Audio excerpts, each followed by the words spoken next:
Hello guys, कैसे हैं आप लोग। आशा करता हूँ आप लोग बहुत ही अच्छे होंगे। तो चलिए स्टार्ट करते हैं आज के ट्रिगोनोमेट्री के लेक्चर 2 को। इससे पहले ट्रिगोनोमेट्री का लेक्चर 1 प्रोवाइड कर दिया गया है। उसमें मैंने आपको रेडियन से डिग्री मेथड और डिग्री से रेडियन मेथड के बारे में बता दिया है। काफी इंपॉर्टेंट वीडियो था। ट्रिगोनोमेट्री के बहुत सारे बेसिक चीजों के बारे में भी हम जान चुके हैं पहले के क्लासेस से। आज की क्लास को कंटिन्यू करते हैं।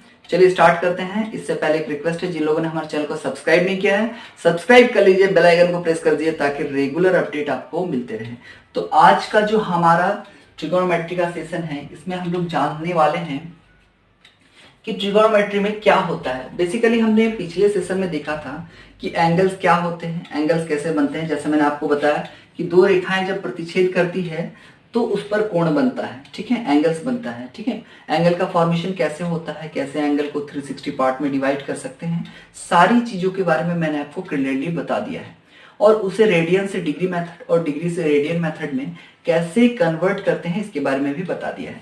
आज के सेशन में हम लोग स्पेशली जानने वाले हैं कि क्या होता है ट्रिगोनोमेट्रिक फंक्शन। तो ध्यान दीजिएगा, जब भी हम त्रिकोणमिति यानी ट्रिगोनोमेट्री की बात करते हैं, सबसे पहले बात आती है समकोण त्रिभुज की।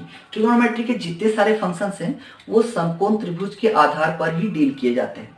इंपॉर्टेंट है, समकोण त्रिभुज में 3 कोण होते हैं, ए बी सी, जिसका एक कोण 90 डिग्री होना फिक्स है, ठीक है। जिसका एक कोण जो होता है ना, at least one angle should be 90 degree in right angle triangle, ठीक है। चलिए आगे देखिए, इसकी जो सामने भुजा होती है, सबसे बड़ी भुजा जो होती है उसे हाइपोटेनस कहते हैं, ठीक है, कर्ण कहते हैं। क्या कहते हैं? कर्ण या हाइपोटेनस कहते हैं, ठीक है। जो नीचे की भुजा होती है, आधार वाली जो भुजा होती है, उसे बेस कहते हैं, बी द्वारा डिनोट किया जाता है, और परपेंडिकुलर को पी द्वारा डिनोट किया जाता है, ठीक है। इसमें 6 फंक्शन होते हैं। क्या क्या होते हैं? साइन, कॉस, टेन, कॉसेक, सेक और कॉट। बहुत ही आसान है, आपने 10th की कोर्स ऑफ स्टडी में इसे पढ़ा होगा। मैं बस एक इसका क्विक रिवीजन आपको दे देता हूं। कैसे याद रखिएगा? याद रखिएगा लाल बटे कक्का। कैसे याद रखिएगा? ध्यान दीजिए, लाल बटे कक्का, यानी कि लंब बटे कर्ण हो जाता है साइन थीटा, यानी कि p/h, ठीक है। अगर कॉस की बात करें, अगर यहां फंक्शन कुछ भी लेते हैं, थीटा या एक्स, ठीक है, तो कॉस का क्या हो जाएगा? b/h, और टेन का क्या हो जाएगा? p/b हो जाएगा, ठीक है। लाल बटे कक्का से भी याद रख सकते हैं। कैसे? लंब बटे कर्ण, आधार बटे कर्ण और लंब बटे आधार। क्लियर है? साइन फंक्शन का ऑपोजिट क्या हो जाता है? Cosec function. अगर इस एंगल को हम लोग x मानते हैं तो ही आप ऐसा ड्राइव कीजिएगा, ठीक है। तो कॉसेक x का क्या हो जाता है? जस्ट इसका ऑपोजिट h/p। सेक x का क्या हो जाएगा? h/b। और कॉट x का क्या हो जाएगा? tan x का ऑपोजिट, यानी कि p/b होता है। ये आप जनरली छोटे क्लासेस में भी, यानी कि 10th के कोर्स ऑफ स्टडीज में पढ़ चुके हैं। तो आज हम लोग जानने वाले हैं कोऑर्डिनेट सिस्टम क्या होता है, किस तरह से हम लोग किसी भी एंगल के वैल्यूज को फाइंड कर सकते हैं। पिछले लेक्चर गैलरी सीरीज में मैंने आपको बताया था कि 0 से 90 डिग्री तक के वैल्यू को कैसे निकाल सकते हैं। आज हम लोग फर्दर केस में वो सारे ऑपरेशन सीखेंगे जिसमें हम लोग किसी भी एंगल के वैल्यूज को आसानी से फाइंड कर सकते हैं। इंपॉर्टेंट है, चलिए इसे नोट कर लीजिएगा, इसे नोट कर लीजिएगा।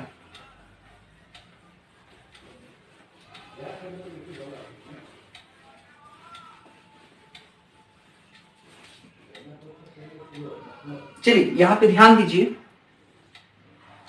आपने एक्सिस के बारे में पढ़ा होगा, अक्षों के बारे में पढ़ा होगा। जनरली आपने 10th के कोर्स ऑफ स्टडी में 2 एक्सिस के बारे में पढ़ा होगा, एक्स एक्सिस और वाई एक्सिस। आज हम लोग 2 एक्सिस के बारे में ही डील करने वाले हैं, ठीक है। तो ये जो वर्टिकल एक्सिस होता है, मतलब कि क्षैतिज जो रेखा होती है, ठीक है, इसे हम लोग एक्स एक्सिस यानी कि एक्स एक्स डैश से डिनोट करते हैं, और ऊर्ध्वाधर यानी हॉरिजॉन्टल जो होता है उसे हम लोग वाई एक्सिस यानी वाई वाई डैश से डिनोट करते हैं। और ये दोनों एक्सिस जहां पर एक दूसरे को प्रतिच्छेद करती हैं, वो पॉइंट क्या कहलाता है? वो पॉइंट कहलाता है मूल बिंदु, हिंदी में कहे तो, और अगर इंग्लिश टर्म इसको ओरिजिन के नाम से डिनोट करते हैं, ठीक है। चलिए ये फर्स्ट फंक्शन है, ये x और y मिलाकर इसको 4 भागों में तोड़ रहे हैं, जैसा कि आपको 4 पार्ट नजर आ रहा होगा, पहला, दूसरा, तीसरा, चौथा। तो ये जो पहला पार्ट है एक्स वाई पार्ट, इसको हम लोग कहते हैं फर्स्ट क्वाड्रेंट, फर्स्ट क्वाड्रेंट कहते हैं, ठीक है। y और x डैश मिलकर ये जो क्वाड्रेंट बनाते हैं इसे हम लोग कहते हैं सेकंड क्वाड्रेंट। क्लियर है? उसी तरह से x डैश और y डैश मिलकर थर्ड क्वाड्रेंट बनाते हैं, थर्ड क्वाड्रेंट बनाते हैं, और y डैश और x मिलकर फोर्थ क्वाड्रेंट बनाते हैं। क्लियरली समझ में आ रहा होगा? तो फर्स्ट क्वाड्रेंट क्या है? ये वाला, सेकंड क्वाड्रेंट ये वाला है, थर्ड क्वाड्रेंट ये वाला है, और इसे फोर्थ क्वाड्रेंट कहते हैं। ठीक है? अगर हम लोग ट्रिगोनोमेट्री के दृष्टिकोण से देखना चाहें तो ध्यान दीजिएगा, अगर हम लोग इसको आधार बेस मान लेते हैं और इसको लंब मान लेते हैं तो यहाँ पे ये तो x का वैल्यू पॉजिटिव रहता है, इस साइड x का सारा वैल्यू पॉजिटिव होगा, इस साइड x का सारा वैल्यूज नेगेटिव होगा। अगर ऊपर की ओर बात करें तो y के सारे वैल्यूज क्या होते हैं? पॉजिटिव होते हैं, और नीचे की ओर बात करें तो y के सारे वैल्यूज नेगेटिव होते हैं।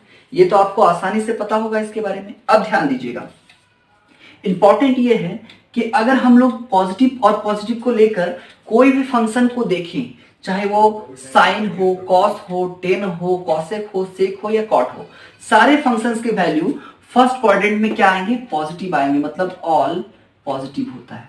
क्लियर समझ में आ गया? अब देखिए, यहां पर अगर परपेंडिकुलर पॉजिटिव हो और ये तो कर्न पॉजिटिव होगा ही, तो साइन से बनने वाला कोई भी फंक्शन पॉजिटिव होगा। इसलिए सेकंड क्वाड्रेंट में क्या होता है? साइन और कॉसेक पॉजिटिव होते हैं। सेकंड क्वाड्रेंट में साइन और कॉसेक पॉजिटिव होते हैं, इंपॉर्टेंट है, ध्यान रखिएगा। थर्ड क्वाड्रेंट की बात करें तो इसमें उसी प्रकार से कॉस,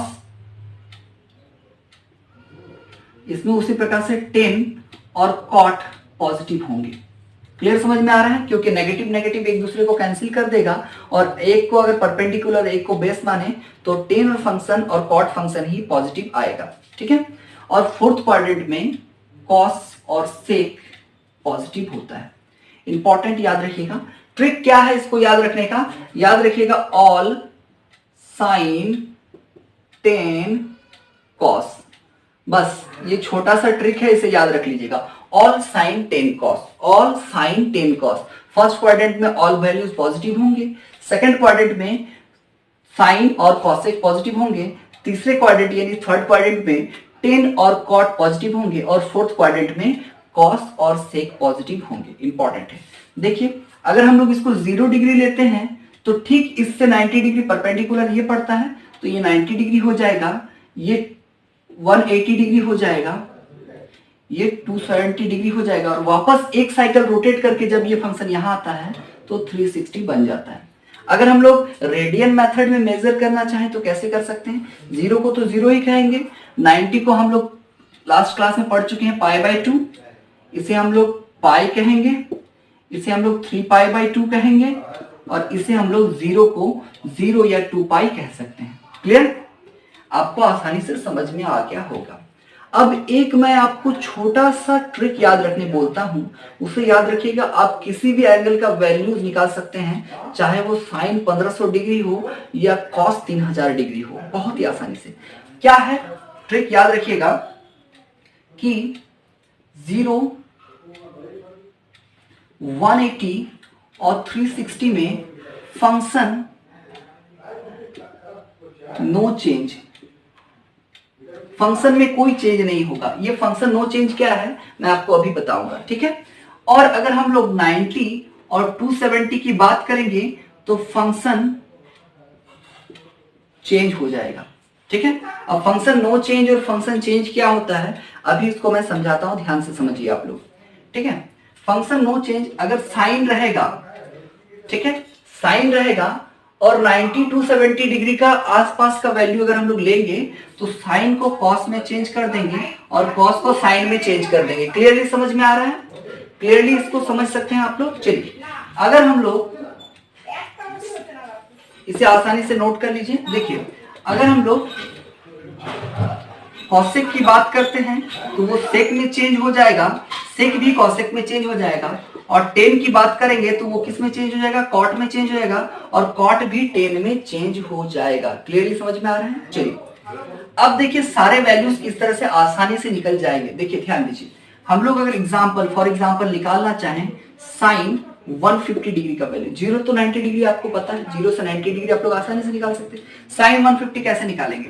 तो इसको क्या लिख सकते हैं? साइन 90 प्लस 60 लिख सकते हैं, क्योंकि 90 में 60 जोड़ेंगे तो 150 हो जाएगा।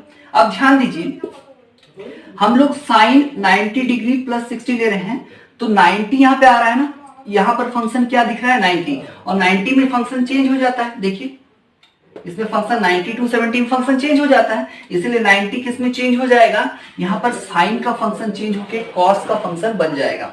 तो साइन को क्या लिखेंगे, कॉस 60 डिग्री लिख देंगे। और चूंकि अब देखिए 90 प्लस यानी कि किसकी बात हो रही है, सेकंड क्वाड्रेंट की बात हो रही है, 90 प्लस और साइन फंक्शन है इसलिए पॉजिटिव वैल्यू होगा, और cos 60 का वैल्यू क्या होता है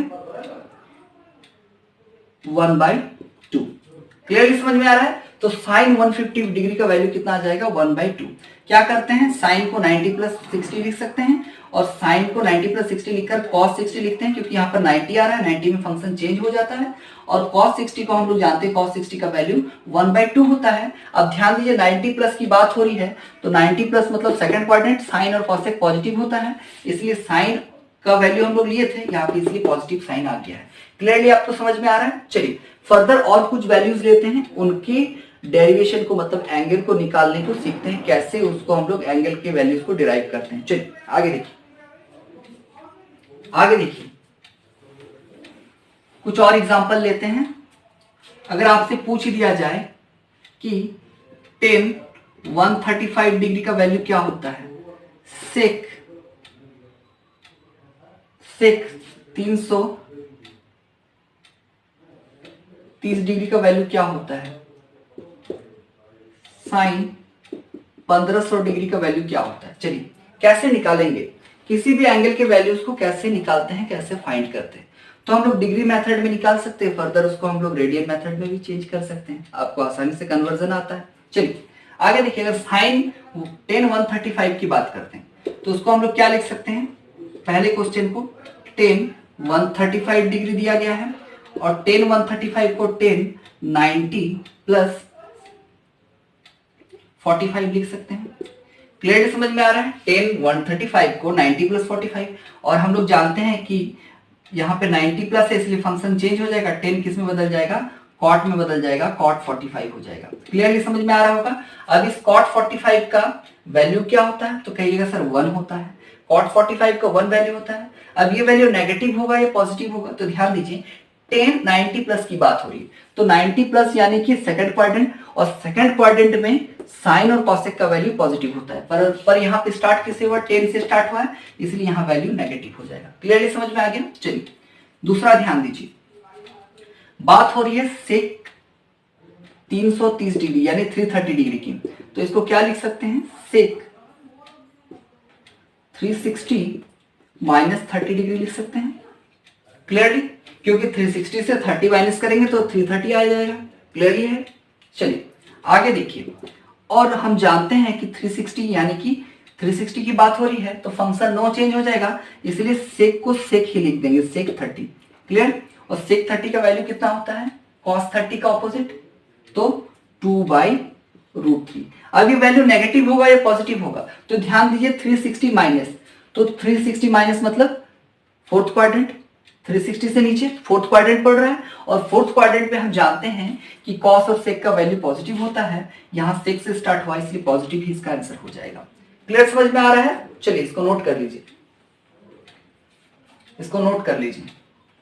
आगे देखिए, आगे देखिए, अब इंपॉर्टेंट है कि sir sine 1500 degree, sine 1500 degree इतना बड़ा वैल्यू कैसे निकालें। बहुत ही आसान है, सारे फंक्शंस का वैल्यू निकालना आसान है। तो साइन 1500 डिग्री को क्या लिख सकते हैं, देखिए साइन, अब देखिए एक कंसेप्ट को आप लोग आसानी से समझिए, यहां पर 0 है, एक साइकिल रोटेट करता है तो 360 बनता है, तो उसी तरह 2 साइकिल रोटेट करेगा तो 720 बनेगा, 3 साइकिल और 4 साइकिल रोटेट करने पर 1440 डिग्री बनता है। तो 4 इंटू 360 प्लस 4 साइकिल रोटेट करने पर 1440, और 1440 में अगर हम लोग 60 जोड़ देते हैं तो 15 बनता है, 1500 बनता है। क्लियर है। अब यहाँ पे ध्यान दीजिए, यहाँ 360 की बात हो रही है इसलिए फंक्शन को चेंज नहीं करेंगे, यानी साइन 60 डिग्री ही इसका वैल्यू हो जाएगा। और आप जानते हैं कि साइन 60 डिग्री का वैल्यू कितना होता है, तो बिल्कुल √3/2 होता है।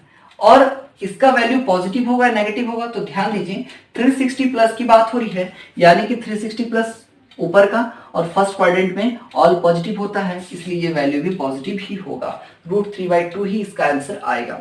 तो आज हमने क्या सीखा कि किसी भी एंगल का वैल्यू कैसे फाइंड कर सकते हैं। फर्दर आप इसको चाहें तो रेडियन मेथड में चेंज कर सकते हैं, पाई, 2 पाई, π/2, 3π/2 फंक्शन के साथ चेंज कर सकते हैं। बहुत ही आसान है और इंपॉर्टेंट है, सारे वीडियोस इंपॉर्टेंट है। आप लोग अगर चैनल को रेगुलर देख रहे हैं तो रेगुलर देखिए, सारे वीडियोस को शेयर कीजिए। अगर आप लोग अच्छी तरह से शेयर करेंगे तो रेगुलर वीडियोस आपको चैनल पर प्रोवाइड कर दिए जाएंगे और सारी क्लासेस बिल्कुल फ्री हैं। जितना हो सके शेयर करिए और अच्छी तरह से पढ़ाई को कंटिन्यू कीजिए। आपको पता है कि आप घर से पढ़कर भी बहुत कुछ कर सकते हैं। अपनी क्षमता को पहचानिए, अपनी एबिलिटी को पहचानिए। आप में बहुत बड़ी योग्यता है, आप चाहें तो कुछ भी कर सकते हैं। तो अगर वीडियो पसंद आया तो वीडियो को लाइक कर दीजिएगा। चैनल को जो लोग पहली बार देख रहे हैं सब्सक्राइब कर लीजिएगा, बेल आइकन को प्रेस करना मत भूलिएगा। मिलते हैं फिर नेक्स्ट वीडियो में, इसके आगे की पार्ट को कंटिन्यू करते हैं। याद रखिएगा, आना मत भूलिएगा। GM ट्यूट्स आपके अपने चैनल पर। Thank you.